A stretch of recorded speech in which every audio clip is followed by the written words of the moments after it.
In 1963, a man in the town of Derinkuyu, Turkey, decided to renovate his home. He took a sledgehammer to a soft stone wall in his basement.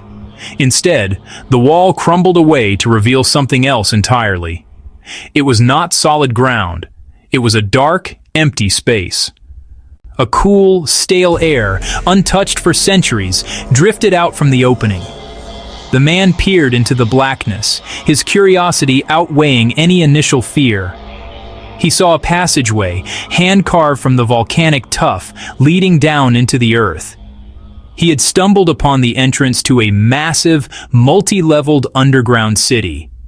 This was a place capable of sheltering thousands of people, complete with their livestock and food supplies for months at a time. After the homeowner reported his incredible find, archaeologists and historians soon arrived on the scene.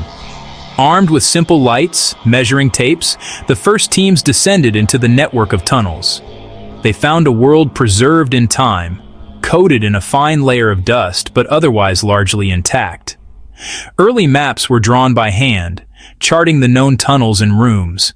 Maps had to be redrawn as new levels and sections were discovered. The city seemed to grow before their very eyes. The early maps revealed a stunning level of organization, structured around a central core of ventilation shafts. These shafts were the lungs of the city, plunging down from the surface to the lowest known levels, some over 85 meters deep. Branching off from these main shafts were thousands of smaller ducts, ensuring that fresh air could circulate even into the most remote rooms. As the maps became more detailed, they told a story of a community obsessed with security. Below ground, they marked the positions of the heavy stone doors at every critical juncture.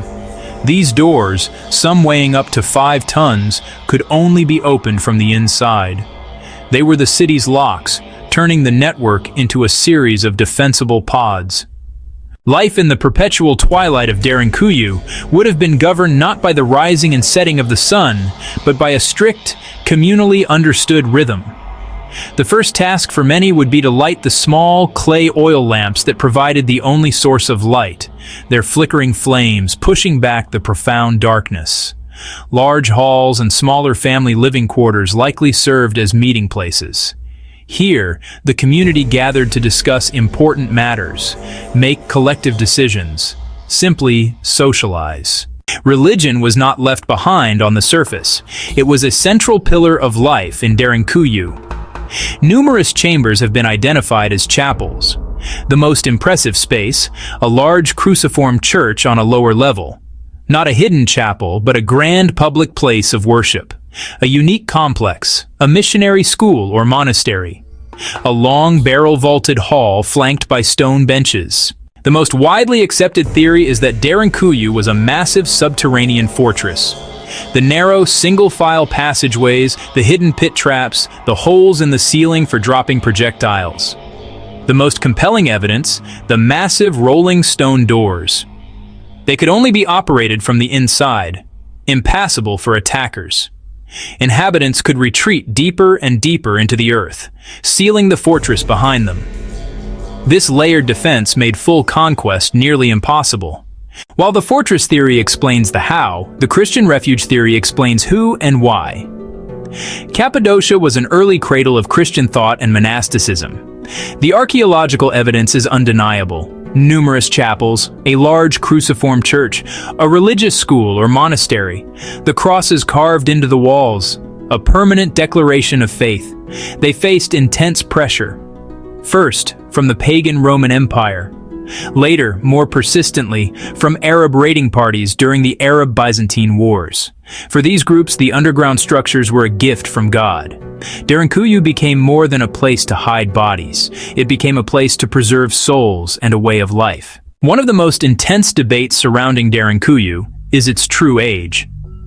Determining when the city was first built is incredibly difficult because you cannot carbon date stone. The account by the Greek historian Xenophon. If it refers to Derinkuyu or a similar city, it could push origins back to at least the 4th century BCE. Some scholars go further. The Phrygians. If this is true, the first tunnels could have been carved nearly 3,000 years ago. The full size remains unknown, likely less than half uncovered.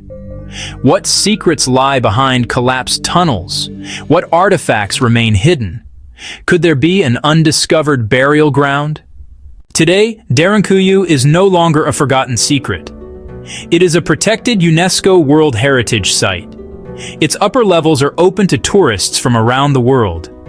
Visitors walk its ancient, silent streets. Their presence brings a new kind of life to the tunnels, but it also brings challenges.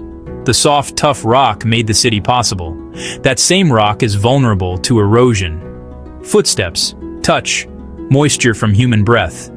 Modern archaeology has a twofold task: slow, careful exploration, and ensuring preservation for future generations. Derinkuyu's story is an invitation to wonder. To walk through Derinkuyu is to walk through the mind of its builders. It challenges what a city can be and what humans achieve to survive. Who were they really? What final threat drove them away? Derinkuyu keeps its silence but speaks to our curiosity. The city's greatest legacy is this enduring mystery, urging us to keep digging, keep questioning, keep imagining. History is not a closed book, but a vast, dark landscape with hidden worlds beneath our feet. The city is a physical manifestation of fear and of hope, a fortress built from the rock of the earth and the iron of human will.